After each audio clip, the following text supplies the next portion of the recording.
আজ হলো লক্ষ্মী পুজো, তাই আমি চলে এসেছিলাম গঙ্গাজোহাটি থানার সামনে যে মণ্ডপটি হয়েছিল সেখানে লক্ষ্মী পুজো দেখতে। প্রথমে গিয়ে আমি মাকে দর্শন করি, তারপর মাকে প্রণাম জানিয়ে আমি মণ্ডপের বাইরে বেরিয়ে আসি। বেরিয়ে এসে আমি দেখতে পাই মায়ের প্রসাদ বিতরণ শুরু হয়ে গেছে।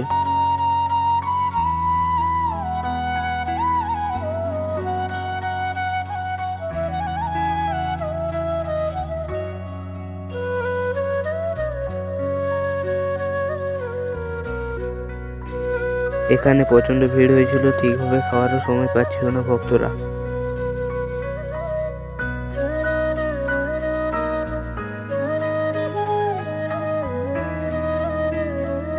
আমিও মায়ের প্রসাদ পাওয়ার জন্য সেখানে তাড়াতাড়ি করে বসে যাই।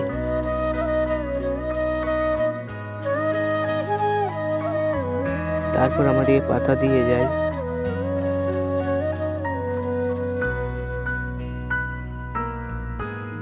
তারপর আমাদের খিচুড়ির প্রসাদ দেওয়া হয়।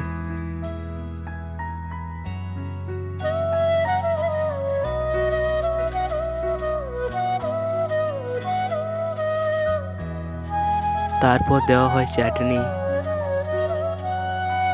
খাওয়া কমপ্লিট করে আমি যাই ঘর। এরকম আরো ব্লগ দেখার জন্য চ্যানেলটি সাবস্ক্রাইব করে ভিডিওটি লাইক করবেন।